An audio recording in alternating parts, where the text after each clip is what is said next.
Assalamualaikum warahmatullahi wabarakatuh. Saya Izalara Novera dari kelompok 1 bersama teman-teman saya Anggun Putri Sulasmi, Auliana Rahma, dan Enda Nur Ramdhani. Di sini kami akan membahas tentang perbandingan komparatif NSB dan negara maju serta pengukuran kinerja pembangunan.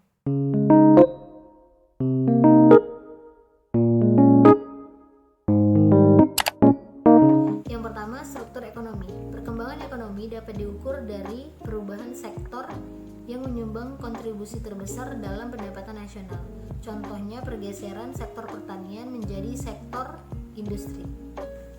Yang kedua, pendapatan per kapita. Jika pendapatan per kapita semakin naik, pasti disebabkan oleh perekonomian yang stabil. Artinya, masyarakat akan terjamin kesejahteraannya. Yang ketiga, indeks pembangunan manusia.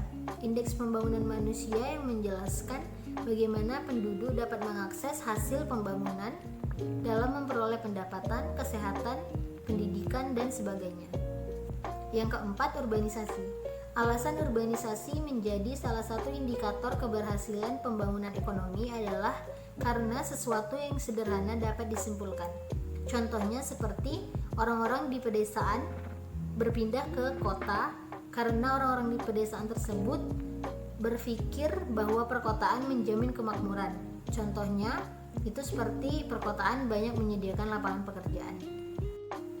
Yang kelima, angka tabungan atau jumlah tabungan.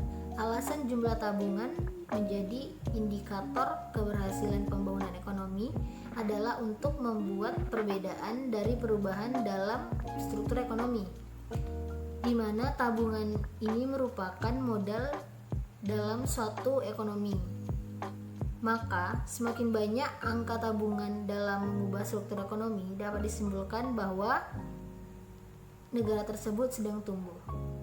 Saya akan menjelaskan poin yang kedua, yaitu strategi pembangunan ekonomi. Pembangunan ekonomi adalah proses yang menyebabkan pendapatan per kapita penduduk suatu masyarakat meningkatkan kegiatan yang dilakukan untuk mengembangkan ekonomi atau suatu proses yang menyebabkan pendapatan per kapita penduduk meningkatkan dalam jangka panjang. Berikut beberapa strategi pembangunan ekonomi yang akan kami bahas, yaitu yang pertama, strategi pertumbuhan. Strategi pembangunan ekonomi suatu negara akan terpusat pada upaya pembentukan modal serta bagaimana menanamkannya secara seimbang sehingga dapat menimbulkan efek pertumbuhan ekonomi. Yang kedua, strategi pembangunan dan pemerataan. Strategi ini dikemukakan oleh Ilma, Aldeman, dan Morris.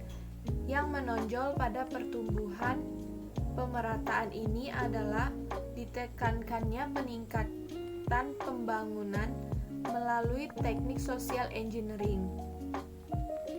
Namun, ternyata strategi ini juga belum mampu memecahkan masalah pokok yang sedang dihadapi negara-negara yang sedang berkembang. Selanjutnya, yang ketiga, strategi ketergantungan. Kemiskinan di negara-negara berkembang lebih disebabkan karena adanya ketergantungan kepada negara lainnya. Oleh karena itu, jika suatu negara ingin terbebas dari kemiskinan dan keterbelakangan ekonomi, negara tersebut harus menggerakkan upaya pembangunan ekonominya pada usaha melepaskan diri dari ketergantungan pada pihak lain ataupun negara lain. Permasalahan dan pembahasannya. Permasalahannya yaitu yang pertama, terlalu bergantung pada sektor pertanian. Yang kedua, rendahnya tingkat produktivitas. Yang ketiga, bergantung pada hubungan internasional. Yang keempat, bergantung pada industri hulu dan hilir. Yang kelima, pasar dan sumber informasi tidak sempurna.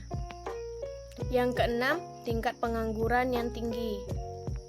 Yang ketujuh, jumlah penduduk semakin meningkat. Yang terakhir, tingkat kehidupan yang rendah. Yang selanjutnya, pembahasan masalah. Dalam permasalahan tersebut, disebutkan bahwa salah satu masalah utama di negara berkembang yaitu tingkat pengangguran yang tinggi. Oleh sebab itu, salah satu cara pemerintah mengatasi masalah pengangguran dengan membangun proyek-proyek strategis dan infrastruktur yang menggunakan banyak tenaga kerja. Maka, bila terserapnya tenaga kerja dapat membantu pemerintah dalam mengatasi permasalahan pengangguran dan masalah ekonomi yang akan berdampak pada pertumbuhan dan perkembangan ekonomi nasional. Salah satu perbandingan komparatif antar negara. Sebagai contoh, negara Indonesia dan Malaysia sama-sama memproduksi kopi dan timah. Dengan demikian, Indonesia memiliki keunggulan komparatif dalam memproduksi kopi, dan negara Malaysia memiliki keunggulan komparatif dalam memproduksi timah. Perdagangan akan saling menguntungkan jika kedua negara bersedia bertukar kopi dan timah. Baiklah, sekarang saya akan menjelaskan karakteristik dan keberagaman struktural pada negara berkembang. Karakteristik negara-negara sedang berkembang. Yang pertama adalah standar kehidupan yang relatif rendah. Pada umumnya, standar kehidupan masyarakat pada negara berkembang relatif rendah. Hal ini dipengaruhi oleh beberapa faktor seperti pendapatan nasional per kapita, distribusi pendapatan nasional, tingkat kemiskinan, tingkat kesehatan, pendidikan, dan lain-lain. Yang kedua adalah tingkat produktivitas yang rendah. Pada negara berkembang, tingkat produktivitas tenaga kerja cenderung rendah. Hal ini dapat disebabkan oleh kurangnya modal, kecakapan material, serta kurangnya wirausahaan atau pengalaman kerja. Selanjutnya adalah tingkat pertumbuhan penduduk dan beban ketergantungan. Pada negara berkembang, tingkat kematian dan tingkat kelahiran tinggi, berbeda dengan negara yang sudah maju. Yang keempat adalah ketergantungan yang sangat besar pada sektor pertanian. Hal ini disebabkan karena kurangnya kemampuan atau keahlian yang dimiliki oleh tenaga kerja. Selanjutnya adalah pasar yang tidak sempurna dan terbatasnya informasi yang tersedia. Kemudian yang terakhir adalah dominasi, ketergantungan, dan kerapuhan yang parah. Hal ini menyebabkan negara berkembang sangat bergantung pada hubungan luar negeri. Selanjutnya kita akan membahas keberagaman struktural pada negara yang sedang berkembang. Yang pertama yaitu luas dan geografis wilayah, di mana semakin luas ukuran suatu negara, maka keberagaman yang muncul akan semakin banyak atau beragam. Yang kedua adalah latar belakang sejarah kolonial. Seperti yang kita ketahui, sebagian besar negara berkembang merupakan negara jajahan, di mana negara yang menjajah sedikit banyak meninggalkan pengaruh pada negara yang dijajah. Selanjutnya adalah potensi sumber daya, komposisi etnik, dan agama. Pada negara berkembang terdapat keberagaman agama. Konflik antar agama dapat menghambat terjadinya pembangunan nasional. Kemudian yang keempat adalah peran pemerintah, swasta, dan masyarakat. Yang kelima yaitu sifat dasar struktural industrial pada negara berkembang. Yang keenam, kadar ketergantungan yang tinggi terhadap kekuatan politik dan perekonomian terhadap pihak asing seperti yang dibahas tadi. Dan yang terakhir adalah kelembagaan struktur politik yang ada di dalam negeri. Pengukuran kinerja pembangunan. Proses kenaikan pendapatan per kapita secara terus-menerus dalam jangka panjang saja tidak cukup bagi kita untuk mengatakan telah terjadinya pembangunan ekonomi.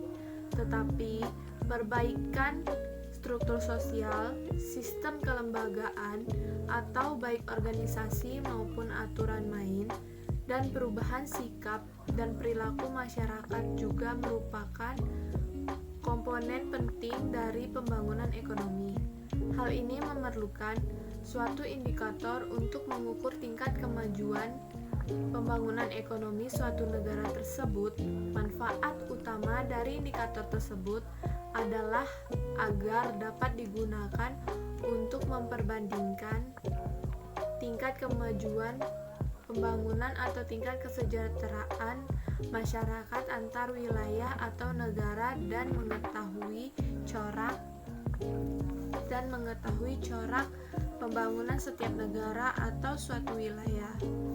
Indikator-indikator tersebut dapat bersifat fisikal, ekonomi, sosial, dan juga politik. Jadi kesimpulannya, pertumbuhan ekonomi di setiap negara itu berbeda-beda, tergantung pendapatan per kapita itu sendiri dan tergantung pendapatan penduduknya.